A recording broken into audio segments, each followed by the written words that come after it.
स्वयं भगवान सदाशिव साक्षात रूप में दर्शन दे सकें। लक्ष्मी रूपाय नमः, लक्ष्मी स्वयं उसके घर में स्थापित हो सके और जब भी चाहे वह लक्ष्मी के दर्शन कर सके। पूर्ण रूपाय नमः, और उसके एकादश रूप का चिंतन है कि सभी दृष्टियों से व्यक्ति पूर्णता प्राप्त कर सके। इस प्रकार से एक ही शिवलिंग में इन समस्त रूपों का समावेश जीवन की दुर्लभता है, जीवन की श्रेष्ठता है, जीवन की अनुपमेयता है। स्वयं भगवान सदाशिव कहते हैं, दुर्लभम प्राप्ते रूपम सचिंतम च ते क्रिया पूर्णताम पूर्णतम एवं सदीर्घो बताम रहे। इस जीवन में यदि पूर्णता प्राप्त करनी है, इस जीवन में यदि सिद्धियां प्राप्त करनी है, इस जीवन में लक्ष्मी के साक्षात रूप को देखना है, इस जीवन में अपने घर में पूर्ण रूप से समस्त प्रकार की लक्ष्मियों को आबद्ध करने को स्थापन करना है, इस रूप में स्वयं मेरे साक्षात दर्शन करने हैं और इस जीवन में अपनी समस्त कामनाओं की पूर्ति करनी है, तो निश्चय ही व्यक्ति को प्रयत्न करके ऐसे गुरु की खोज करनी चाहिए जिसको पार्थ सिद्धि प्राप्त हो। ऐसे गुरु को प्राप्त करना चाहिए जिसको पार्थ को आबद्ध करने की क्रिया का ज्ञान हो। ऐसे गुरु को ढूंढना चाहिए जो पार्थ को आबद्ध करके उसके शिवलिंग का निर्माण कर सके। अत्यंत शुभ्र, रजत युक्त, श्वेत युक्त, दुर्लभम, और उसको ज्योतिष का पूर्ण ज्ञान होना चाहिए जो कि उस क्षण विशेष को पकड़ सके। उस क्षण विशेष में जब भगवान सदाशिव चैतन्य हो सके तो भगवान सदाशिव को स्थापन कर सके, जब लक्ष्मी चैतन्य हो सके तो लक्ष्मी को उसमें आबद्ध कर सके, और इस प्रकार से उस 11 तोले के भगवान सदाशिव के पारेश्वर विग्रह में एकादश रूपों को स्थापन कर सके, और इस प्रकार से स्थापित वह पारेश्वर शिवलिंग अपने आप में दुर्लभ और अद्वितीय बन जाता है। जो अपने घर में इस प्रकार के पार्थ शिवलिंग को प्राप्त करता है उसके जीवन में किसी प्रकार की कमी रह ही नहीं सकती, क्योंकि स्वयं कहा है, न पूर्वता मतम रूप सा पूर्वा सतई सतई अश्वमेधम सहस्राणी क्रियन्ते हंसमयः। जब व्यक्ति इस चिंतन को करता है कि मुझे अपने घर में पार्देश्वर को स्थापन करना ही है, उस क्षण विशेष से ही प्रत्येक क्षण उसका राजसूय अश्वमेध यज्ञ करने के बराबर फल प्राप्त होता रहता है और वह जीवन में उन समस्त कामनाओं की पूर्ति कर लेता है जो उसके जीवन की अभिष्ट इच्छाएं होती हैं। अब तक मैंने पार्देश्वर के उस रहस्य को स्पष्ट किया जो अब तक दुर्लभ और गोपनीय रहा है, परंतु उन शास्त्रीय ग्रंथों में यह भी स्पष्ट रूप से बताया गया है कि जीवन की पूर्णता इस प्रकार के पार्देश्वर भगवान सदाशिव के विग्रह को स्थापन करने से है। तो यह भी उन ग्रंथों में बताया गया है कि रसेश्वरी दीक्षा से संपूर्ण जीवन प्रकाशित और जगमगाहट भरा हो जाता है। रसेश्वरी दीक्षा के बारे में अत्यंत गोपनीय चिंतन और विचार भारतीय ग्रंथों में दिए हुए हैं, और संसार में बहुत ही कम ऐसे गुरु हैं जिनको रसेश्वरी दीक्षा प्राप्त है, और अत्यंत विरल गुरु हैं जिन्हें रसेश्वरी दीक्षा देने का ज्ञान है। वही श्रेष्ठतम गुरु कहलाता है जो पूर्णता के साथ अपने शिष्य को रसेश्वरी दीक्षा दे, क्योंकि रसेश्वरी दीक्षा के बारे में स्वयं भगवान शिव ने कहा है, रसेश्वरी महादेवी पूर्णताम वैभवै नरः ससिद्धिम धनधान्यं चै पूर्ण लक्ष्मी वै वदः। जिसको रसेश्वरी दीक्षा प्राप्त हो जाती है वह संपूर्ण पुरुष बन जाता है। उसके जीवन में धन धान्य यश सम्मान और कीर्ति की कोई कमी नहीं रहती, उसके जीवन में वैभव संपदा को अभाव नहीं रहता, और वह अपने जीवन में पूर्ण सिद्धि प्राप्त करता ही है, क्योंकि रसेश्वरी महत्पूर्वा सदीर्घम वते वदः प्राणो वै पूर्णतम पुण्यम सचिंतम श्रुते वदः।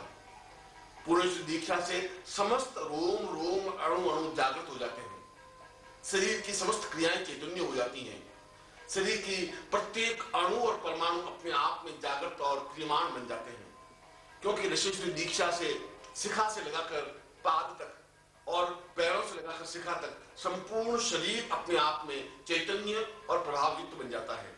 क्योंकि ऋषिश्री दीक्षा में अणुवै पूर्वम पूर्वः सास्यम भवति वदः सकृताम पूर्ताम पुण्यम स नर वृत्तम वदे।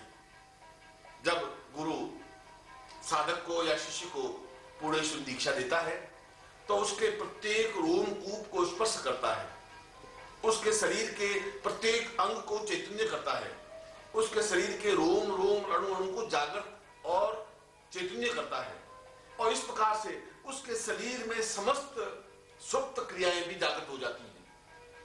और शिखा से लगाकर पैरों तक या पैरों से लगाकर सिर तक जितने भी शरीर के अंग अवयव हैं, चाहे देहगत हो, चाहे आत्मगत हो, चाहे प्राणगत हो, वो समस्त अंगों को पूर्ण रूप से जागृत और चैतन्य करता है।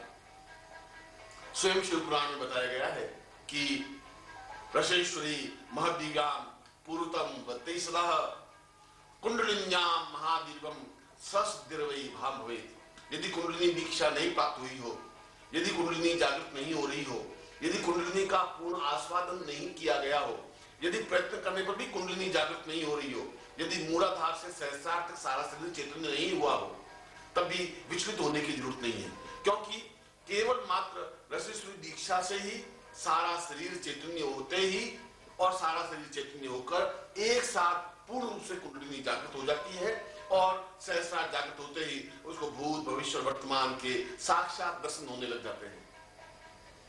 इसीलिए कहा है अहत पुण्यम महापुण्यम सदीर्घाम वत्तें वदेहि।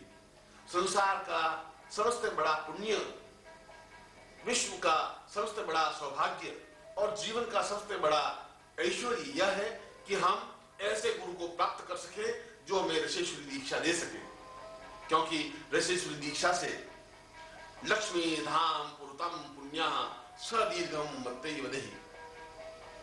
ऋषिश्वरी दीक्षा से जीवन के समस्त गुणों का प्रादुर्भाव हो जाता है। ऋषिश्वरी दीक्षा से समस्त पाप कर्म समाप्त हो जाते हैं। ऋषिश्वरी दीक्षा से हमारे पूर्व जन्म का दोष दूर हो जाते हैं। इस जीवन में जो हमने छल पाप झूठ कपट और असत्य और व्यभिचार किया हो, इस जीवन में हमारे जीवन में किसी प्रकार की न्यूनता रही हो, इस जीवन में हमारा शरीर जड़ हो गया हो, फिर भी यदि हमने ऋषिश्वरी दीक्षा प्राप्त की है तो वह सारे दोष समाप्त हो जाते हैं, वे सारे अभाव समाप्त हो जाते हैं, क्योंकि इस प्रकार की ऋषिश्वरी दीक्षा से शरीर का रोम रोम अणु अणु जागृत और चैतन्य हो जाता है, मूलाधार जागृत हो जाता है, सहस्रार जागृत हो जाता है, और सारा शरीर एक विद्युत आभा से प्रकाशित होने लग जाता है। ऋषिश्वरी दीक्षा के बारे में भगवान सदाशिव ने स्वयं कहा है, यो देहम प्राणम वै वतः स चैतन्यम वत्तें वदेहि स्वयं साक्षात वै रूप सिद्धिर्वै भवति नरः। मैं उस मनुष्य में पूर्ण रूप से अपने समस्त गुणों से, समस्त लक्ष्मी से और समस्त अन्नपूर्णाओं के साथ स्थापित हो जाता हूं जो ऋषिश्वरी दीक्षा प्राप्त करता है। दुर्लभो गुरुवै रूपम ऋषिश्वरी महद दीक्षाम सा पूर्व सिद्धम सदीर्घम सचैतन्यमाम पूर्व। ऐसा गुरु तो प्राप्त हो ही नहीं सकता, क्योंकि जो स्वयं ऋषिश्वरी दीक्षा प्राप्त किया हुआ हो वही दूसरों को ऋषिश्वरी दीक्षा दे सकता है, और ऋषिश्वरी दीक्षा देने के लिए उसमें प्राण ऊर्जा चाहिए, चैतन्यता चाहिए, त्रिमाणाएं चाहिए। वह पूर्ण रूप से अपने शरीर को, अपने प्राणों को शिष्य के शरीर और प्राण में उतार सके, उसके मूलाधार को अद्भुत कर सके, उसके सहस्रार को चैतन्य कर सके, उसके अंग प्रत्यंग को स्पर्श कर सके, उसके प्रत्येक रोम को जागृत कर सके और चैतन्य कर सके। ऐसा होने पर ही पूर्ण रूप से ऋषिश्वरी दीक्षा प्राप्त होती है। और जब ऋषिश्वरी दीक्षा प्राप्त होती है तो उस व्यक्ति का एक जीवन चिंतन ही बदल जाता है, उसका सारा शरीर और वैभव बदल जाता है, उसका सारा शरीर का अंग प्रत्यंग बदल जाता है। और स्पष्ट रूप से काम सूत्र में स्पष्ट रूप से बताया गया है, दुर्लभो नंग रूपाय सिद्धिर्वै भवतां वदेहि सचिंतन चते पूर्वे सिद्धिर्वाम दीर्घतम वदेहि। ऋषिश्वरी महत् पूर्वा सब पुण्यम वत्तां वदः अनंग रूपोर वै रूप प्रत्य रूपम वै वदः। यदि साक्षात पूर्ण पुरुषत्व देखना है, यदि उसके चेहरे पर आभा और सम्मोहन देखना है, यदि चेहरे पर एक आकर्षण देखना है, यदि दूसरों को प्रभावित करने की क्षमता प्राप्त करनी है, यदि समस्त संसार में विजयता प्राप्त करनी है, यदि समस्त संसार पर राज्य करना है तो यह अत्यंत आवश्यक है कि वह अपने जीवन में ऋषेश्वरी दीक्षा को प्राप्त करे। यह अत्यंत आवश्यक है कि वह ऐसे गुरु की खोज करे। यह अत्यंत आवश्यक है कि वह ऐसे गुरु के चरणों में रहे। यह अत्यंत आवश्यक है कि वह गुरु की सेवा करके उन्हें प्रसन्न करके ऋषेश्वरी दीक्षा प्राप्त करने की क्रिया करे, क्योंकि ऋषेश्वरी दीक्षा प्राप्त करते ही उसका सारा शरीर बदल जाता है। शरीर एक यौवन से परिपूर्ण हो जाता है, उसका वक्षस्थल उभार में आने लग जाता है, उसके चेहरे पर काम की ओज आ जाता है, उसके आंखों में सम्मोहन भावना पैदा हो जाती है, दूसरों को बरबस आकृष्ट करने की क्षमता रखता है और ऐसा व्यक्ति समस्त संसार में विजय प्राप्त करने में समर्थ हो पाता है। इसीलिए तो कहा है कि न सिद्धिर्वै पूर्वतां पुण्यम न देवो न च दुर्लभम सत्कृतां पूर्वै पूर्वः दुर्लभो सिद्धिर्वै वरः। सिद्धियों में कोई कठिनाई नहीं है, सिद्धियों को प्राप्त करना कोई दुर्लभ नहीं है, देवताओं का दर्शन करना भी कोई कठिन और दुर्लभ नहीं है। सबसे बड़ा दुर्लभ तो ऐसा गुरु प्राप्त करना है, सबसे बड़ा दुर्लभ तो इस प्रकार की ऋषेश्वरी दीक्षा प्राप्त करनी है और सबसे बड़ी कठिन क्रिया तो अपने शरीर में ऋषेश्वरी को स्थापन करना है। और ये सारे मैं उदाहरण शास्त्रों के दे रहा हूं। शास्त्र स्वयं इस बात को स्वीकार करता है, स्वयं ब्रह्मा ये बात कहता है कि मैंने सृष्टि के निर्माण की प्रक्रिया ऋषेश्वरी दीक्षा की वजह से प्राप्त की।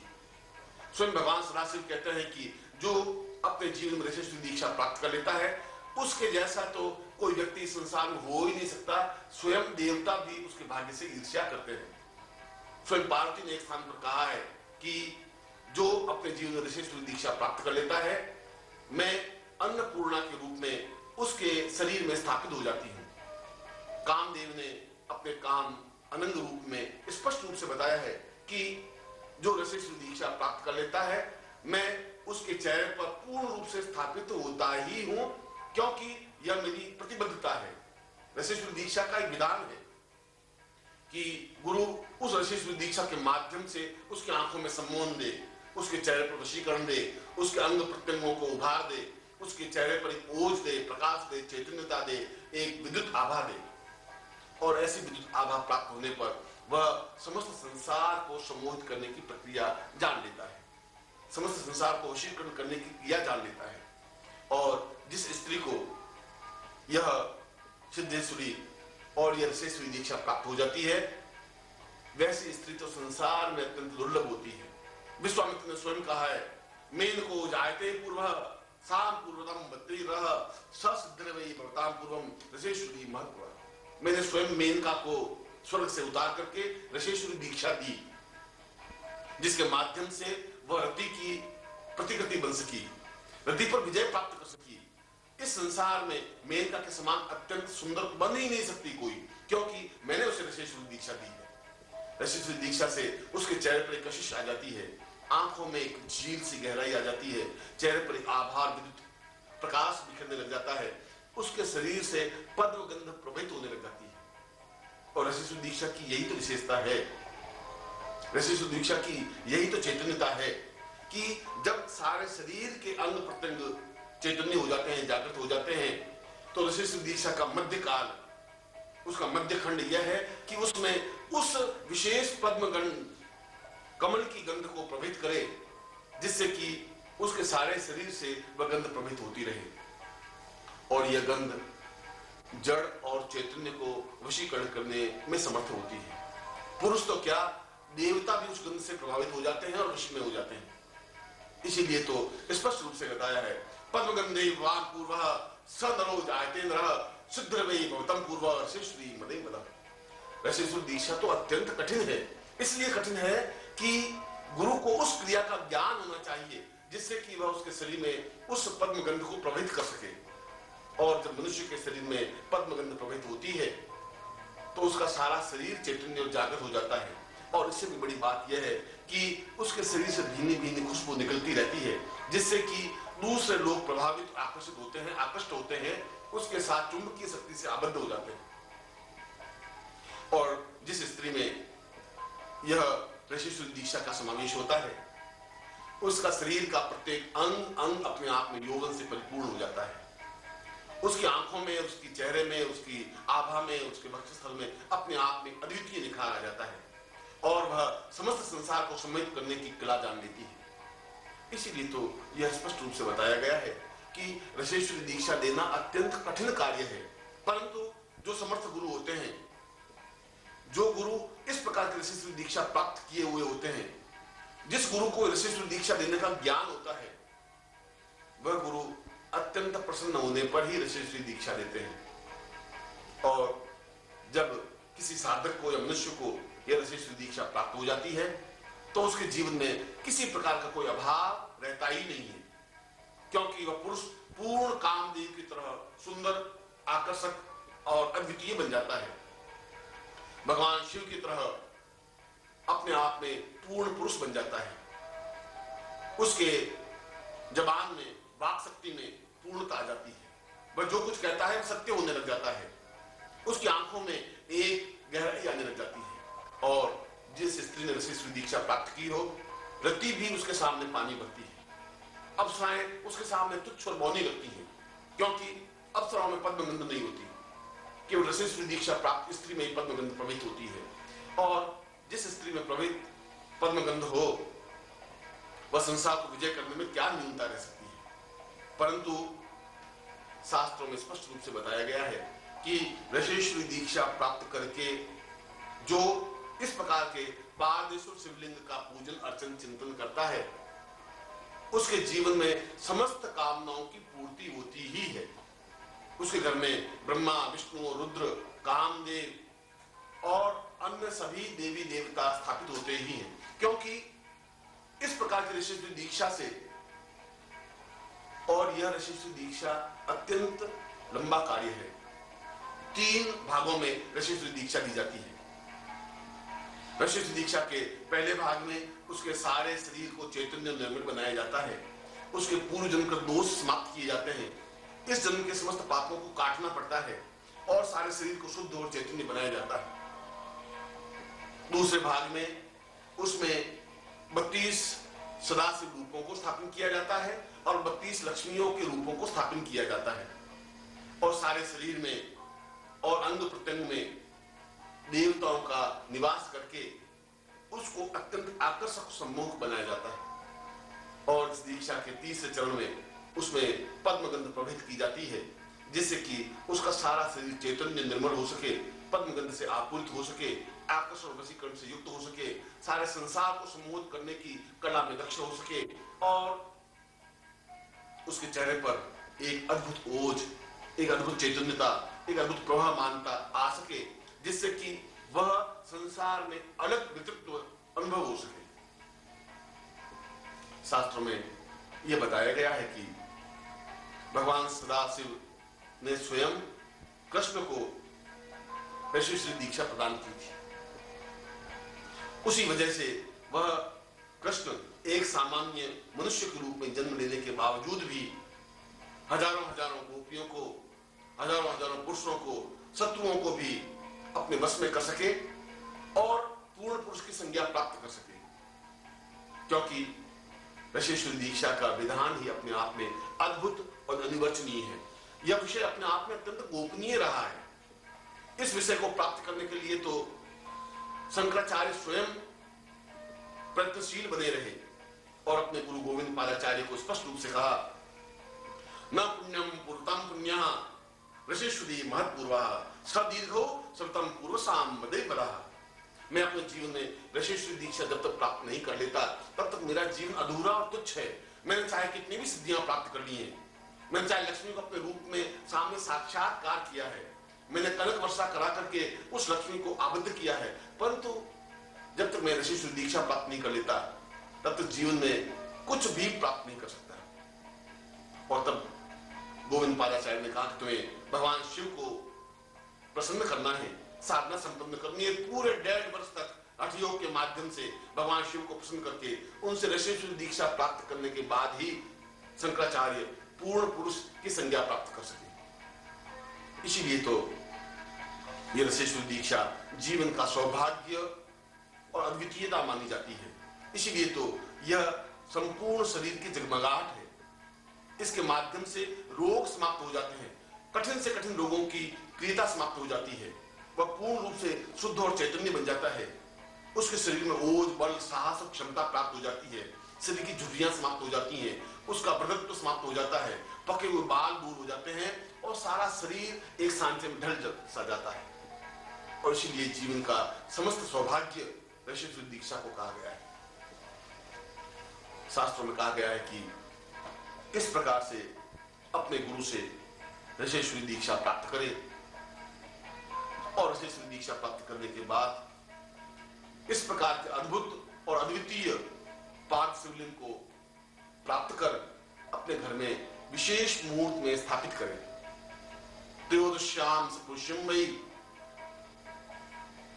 चंद्रवारेण वैयुतः गुरुर्वै जायते शुभ्रम वाक्यम भवति निर्मलः। गुरु जो मुहूर्त दे दे, वह चाहे चंद्रवार हो, वह चाहे व्यतिपात हो, वह चाहे त्रयोदशी हो, वह चाहे पुष्य नक्षत्र हो, पर गुरु इस बात को ज्यादा अच्छी तरह से जानता है कि तुम्हारे जीवन का समस्त सौभाग्य किस क्षण विशेष में निहित है। उस क्षण विशेष को जब दे, तब इस प्रकार के स्वर्णग्रास और हीरग्रास दिए हुए 11 तोले के शिवलिंग को प्राप्त करके उस विशेष मुहूर्त में अपने घर में उसको स्थापित करें। और स्थापित करने के बाद स्वयं पूर्ण ऋषेश्वरी दीक्षा प्राप्त करें। फिर अपने पूजा स्थान में अत्यंत चांदी के किसी पात्र में उस शिवलिंग के विग्रह को स्थापित करें और फिर पूर्ण पूजन संपन्न करें। उस पूजन में प्रथम बार 108 बीलपत्रों को उस भगवान सदाशिव के विग्रह पर चढ़ाए, क्योंकि 108 उपनिषदों का संपूर्ण सार उसमें निहित है। और प्रत्येक बीलपत्र चढ़ाते समय ओम सांब सदाशिवाय नमः कहते हुए बीलपत्र चढ़ाए, क्योंकि दर्शनम बीलपत्रस्य स्पर्शम पापनाशनम अघोर पाप संहारम एक बीलपत्र शिवार्पणम त्रिदलम त्रिगुणाकारम त्रिनेत्रम च त्रयायुधम त्रिजन्म पाप संहारम एक बीलपत्र शिवार्पणम काशीवास निवासी नाम काल भैरव पूजनाम कोटि कन्या महादानम एक बीलपत्र शिवार्पणम। एक बीलपत्र चढ़ाने से भी करोड़ों करोड़ों जीवन के पुण्य प्राप्त हो जाते हैं। और इस विशेष मंत्र से उस पार्देश्वर पर एक एक मंत्र का उच्चारण करते हुए 108 बीलपत्र चढ़ाए। चढ़ाने के बाद अपने सामने गुरु की चैतन्य मूर्ति को स्थापन करें। उनके विग्रह को स्थापन करने के बाद पूर्ण रूप से उसका पूजन अर्चन संपन्न करें और उसके बाद भगवान सदाशिव का पूर्ण पूजन कर्म स्वयं संपन्न करे या अपने गुरु से संपन्न करा ले। ज्यादा अच्छा तो ये रहे कि अपने गुरु को अपने घर बुलावे या स्वयं ऐसे शिवलिंग को प्राप्त कर गुरु के घर जाए, ऋषेश्वरी दीक्षा प्राप्त करे और उस दीक्षा से संपन्न होने के बाद उस गुरु से ही प्रथम बार पूर्ण पूजन संपन्न करावे। 108 बीलपत्रों को चढ़ाने के बाद उस ऋषेश्वर शिवलिंग या पार्देश्वर शिवलिंग पर उन तत्वों का समावेश करावे जो तत्व अपने जीवन के पूर्ण हैं। और वे सप्त तत्व हैं भू भुव स्व मह जन तप सत्यम। क्योंकि इसके माध्यम से जब उस पूजन में समावेशकरण क्रिया होती है, तब उस पूजन से साधक की देह का प्राणों से संबंध बनता है, साधक के प्राणों से आत्मा से संबंध बनता है। और ऐसा संबंध बनते ही, ऐसे बीलपत्र समर्पित करते ही उसकी ध्यान प्रक्रिया प्रारंभ हो जाती है, उसकी समाधि प्रक्रिया प्रारंभ हो जाती है और वह अपने सामने साक्षात भगवान सदाशिव के पूर्ण विग्रह को देखने की क्रिया करने लगता है। स्पष्ट रूप से बताया गया है कि ऋषेश्वरी दीक्षा प्राप्त करते ही सदाशिव सामने साक्षात उपस्थित होते ही हैं। और जिसको ऋषेश्वरी दीक्षा प्राप्त होती है और सामने भगवान पार्देश्वर शिवलिंग स्थापन होते हैं, तब उस भगवान पार्देश्वर शिवलिंग पर अपने हाथ को स्पर्श करते हुए जिस देवता का भी आवाहन किया जाता है, वह देवता सामने प्रत्यक्ष अनुभव होते ही है। बिंबात्मक रूप में भी दृश्य रूप में भी, प्रत्यक्ष रूप में भी, क्योंकि ऐसे साधक के प्राण जागृत हो जाते हैं, ऐसे साधक की आत्मा जागृत हो जाती है, ऐसे साधक की मूलाधार से लगा करके सहस्रार जागृत हो जाता है। इसलिए वह अपने आत्मचक्षुओं को जागृत करने की क्रिया प्रारंभ कर लेता है। शिव पुराण में बताया गया है कि इस जीवन में जिसके आत्मचक्षु जागृत हो जाते हैं, वह अपने जीवन में असंभव से असंभव, गोपनीय से गोपनीय भूतकाल को भी देख सकता है और भविष्य काल को भी अपने सामने प्रत्यक्ष कर सकता है। आने वाले 2000 वर्षों को देख सकता है कि आने वाले वर्षों में क्या क्या घटनाएं घटित होने वाली हैं, क्योंकि उसके प्राण तत्व जागृत हो जाते हैं, उसके आत्म तत्व जागृत हो जाते हैं, उसके दिव्य चक्षु जागृत हो जाते हैं। और ऐसा करने के बाद एक विशेष मंत्र के माध्यम से पद्मासन लगा करके स्वयं साधक उस त्रिनेत्र मंत्र का जप करे, जिस मंत्र के माध्यम से अपने ललाट पर स्थित तीसरा नेत्र जागृत हो सके, जिसको अंग्रेजी में थर्ड आई कहा जाता है, जिसको साइंस में सिक्स्थ सेंस कहा जाता है। और वह तीसरा नेत्र जागृत होते ही वह स्वयं शंकर का स्वरूप बन जाता है। वह अपने बाएं हाथ में इस प्रकार के पारमेश्वर शिवलिंग को स्थापन करे, दाहिने हाथ से उस पर बीलपत्र चढ़ाए और उसके बाद में अपने दाहिने हाथ को उस सदाशिव के पारमेश्वर शिवलिंग को स्पर्श करते हुए निम्न मंत्र का उच्चारण करे। ओम सदाशिवाय त्रिनेत्र जागृताय पूर्णत्वम दृश्यम रुद्राय नमः। और इस प्रकार 108 बार इस मंत्र का उच्चारण करते ही उसके ललाट के मध्य में आज्ञा चक्र पर शुभ गुगाहट से प्रारंभ होती है। ऐसा लगता है कि जैसे तीसरा नेत्र जागृत होने लगा है और एकदम से उसको अपने पिछले जीवन साफ साफ दिखाई देने लग जाता है, एकदम से उसका भविष्य साफ साफ दिखाई देने लग जाता है और वह स्वयं शिव रूप बन जाता है। यही जीवन का सौभाग्य है। इसीलिए तो कहा गया है, पूर्वम वदाम च वदितम सहितम सदैव कृताम वदांत वदितम भवमेव रूपम चिंत्यो वचांत वदितम रससेश्वरी त्वं पारदेश्वरम तपरितम भवितम पदैव। जीवन का सौभाग्य, जीवन की पूर्णता, जीवन की श्रेष्ठता, पारदेश को स्थापन करना और रससेश्वरी दीक्षा प्राप्त करना है। और मैं ऐसा ही आपको आशीर्वाद दे रहा हूं।